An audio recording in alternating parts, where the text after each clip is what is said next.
I was taken aback when my sister-in-law and mother-in-law criticized me so harshly, completely unaware of the sacrifices I had made.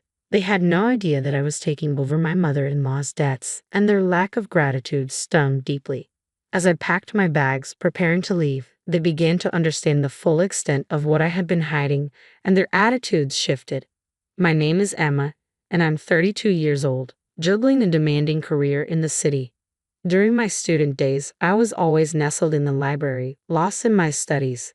Once I started working, my life was consumed by a mountain of responsibilities, leaving no time for myself. A well-meaning friend noticed my neglect of personal life and suggested, "Emma, you should make time for love." She organized a group blind date for me, and that's where I met John. Working in a city center office, John was a fresh graduate and seemed genuinely interested in me.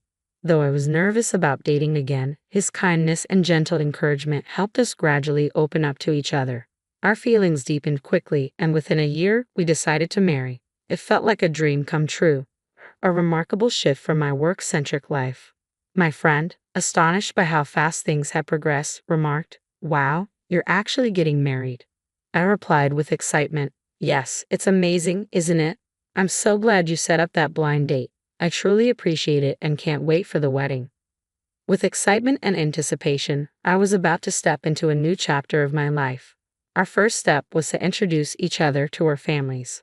My parents greeted John with warmth and enthusiasm. "Emma, it's been a while since you mentioned a boyfriend, and I was starting to worry you might not get married. John, please take good care of her." Hearing these words made me realize for the first time how deeply my parents cared. Although they had always given me the freedom to make my own choices, I could now see their unspoken hope for me to find happiness in marriage. Their concern and support warmed my heart. When I visited John's home for the first time, I felt a mix of nervousness and excitement. His parents were incredibly kind and made me feel at ease right away. We all sat down for dinner, and while I was eager for the occasion, I was also a bit anxious, especially about meeting John's sister, Melissa. At 25, she was straightforward and candid, which caught me off guard. She asked, "Emma, aren't you getting married a bit late?" Her comment about how she would have decided sooner if she were me was a bit shocking. Despite this, John's support helped ease the tension, and we enjoyed a pleasant dinner together.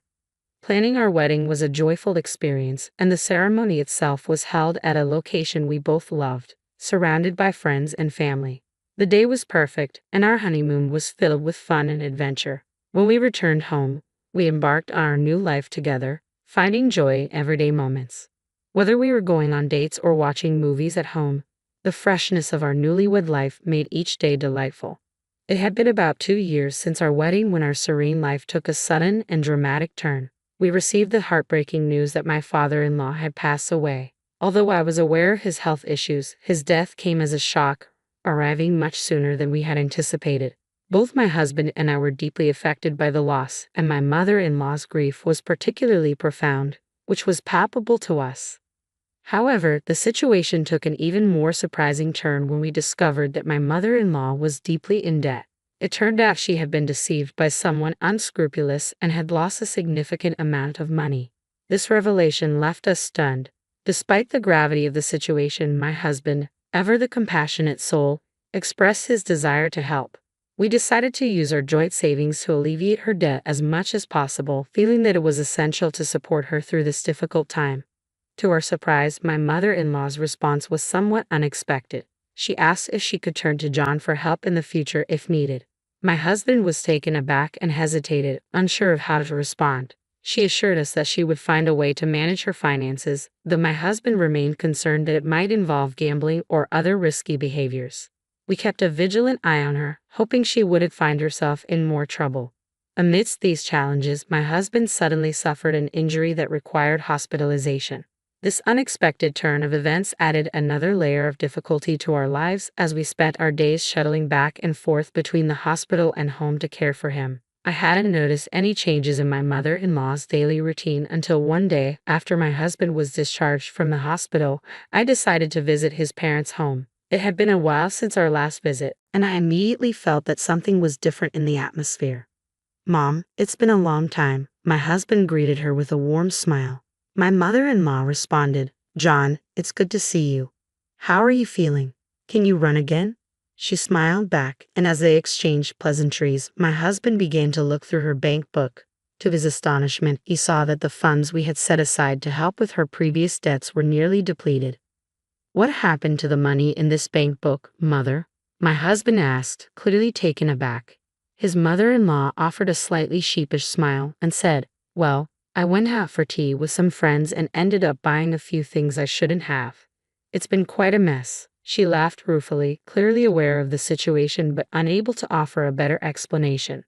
At her revelation, my husband and I were left stunned. It felt as though we had carefully saved money for my mother-in-law's future, only for her to spend it freely without a second thought.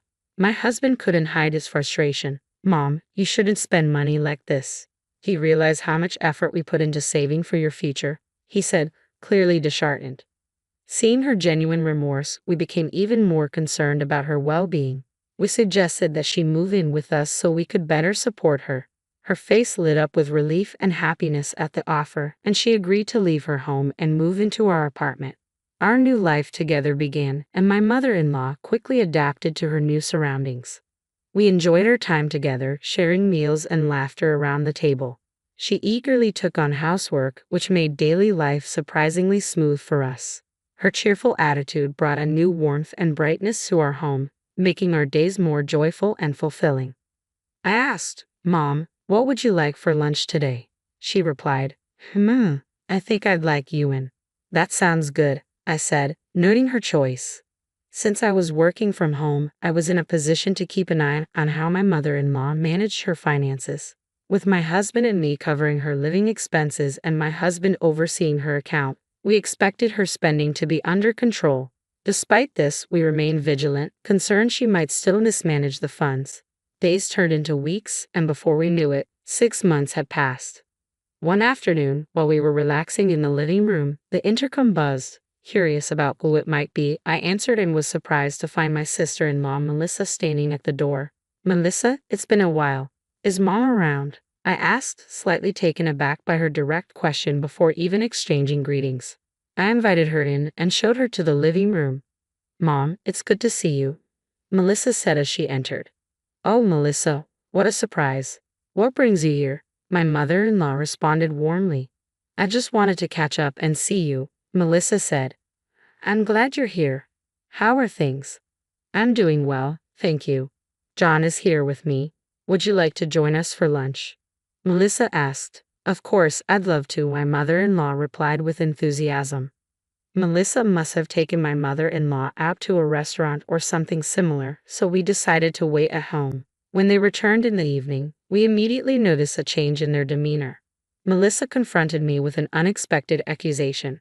"Emma, you're tormenting my mother, aren't you?" she said, leaving me stunned and confused. My mother-in-law also looked at me with a stern expression. My husband quickly defended me. "What are you talking about? There's no way Emma would do something like that." Despite his reassurance, Melissa was unyielding. "John, you're being deceived too. Mom says she can't go out and that Emma is making things difficult for her at home." We were both taken aback. It was true that we had occasionally refused my mother-in-law's request to go shopping, concerned that she might overspend. However, the claim that I was taking her money was completely unexpected. I was unsure if my mother-in-law genuinely felt this way or if Melissa had exaggerated the situation. It appeared that Melissa and my mother-in-law were now united in their accusations against me. "What exactly do you want from me?" I felt as if I were under a spell, bewildered by their intentions.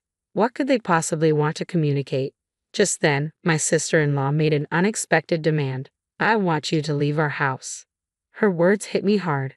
"I don't believe my mother can be truly happy living with you," she continued, her face showing disappointment. My mother-in-law, looking conflicted, seemed on the verge of speaking but remained silent, casting a pained glance in my direction. "If you were gone," Melissa added, "it would allow me and John to relax and enjoy our time together." Her words left me stunned, and I struggled to find a response. They had no idea that I had used my personal savings to pay off her debts. In hindsight, I should have clarified that this money was not part of our joint marital funds but my own. Looking at my husband, I saw the anger in his eyes. His hands were clenched, and he was visibly shaking. Melissa, unfazed, continued, "My mother and I will be living here from now on, so I need you to leave." Taking a deep breath, I replied, I understand, but I won't be involved in what happens next. After that confrontation, my husband and I decided to move out. On the day of our departure, they were taken aback by one unexpected revelation. Looks like you've arranged to leave so soon, Melissa remarked, surprised by our swift departure. Well, yes, my husband said with a hint of amusement. I have something to tell you, Melissa. What is it? She'd asked, intrigued. With a chuckle, my husband replied, since I'm getting older, I've been thinking it's time to transfer the house into your name. Melissa's eyes lit up with excitement. Really? The house will be mine? My husband calmly handed her the paperwork for the name transfer. All you need to do is sign here. Overjoyed, Melissa exclaimed, I can't believe it's going to be my own place, and quickly signed the documents. My husband and I exchanged knowing glances and smiles, pleased with how our plan had unfolded. Well, it's time for us to start preparing to move, my husband said. What? John, you're really leaving? Yes, I've decided to leave as well. Oh, even John is leaving. Do you really have to go with Emma? If I'm not with Emma, I wouldn't be comfortable either. It's normal for married couples to stay together. I expected you'd say that, but what about the house expenses and other costs? That's something you'll need to handle on your own, John replied. Wait a minute, I quit my job because I expected you'd support me. John and I were taken aback by my sister-in-law's sudden declaration. If you continue like this, you're going to create a lot of trouble for me and our mother, John warned.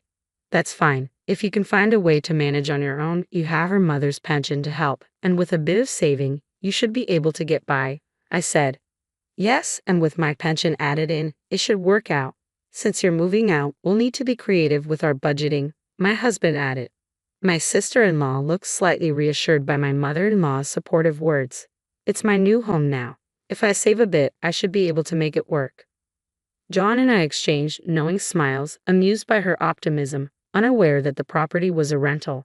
Around that time, the movers arrived. We greeted them and started the process of clearing out our belongings. My sister-in-law and mother-in-law watched with dismay. What's going on? Are you moving out already? Are you taking everything with you? Of course, we bought all this stuff. Should I really have to replace everything? I replied. That's right. I wish you'd have taken that into account earlier, my sister-in-law remarked, clearly frustrated. Well, we'd better get going, my husband said with a smile as we prepared to leave the house. My mother-in-law and sister-in-law stood frozen in astonishment. After a while, my sister-in-law called my husband's cell phone. Hey John, what's this about a rent bill all of a sudden? I must have misunderstood something. Am I not actually the owner of this house? My husband asked. Who told you that? Actually, I'm renting this house. The document you signed was a rental agreement, so it's only natural that you be billed for the rent, she explained. Seriously, I had no idea, my husband replied, clearly surprised. Yes, it's your residence now, so you're responsible for the rent, she confirmed. But my salary is not as high as yours, my husband protested. You might find this amusing, but Emma actually earns more than I do, my husband said.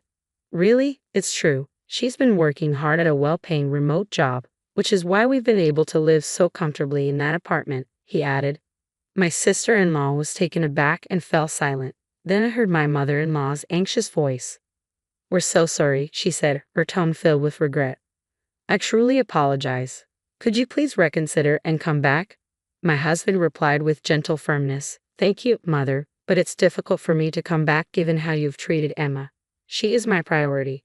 Please handle the rest on your own. After that conversation, I heard various updates.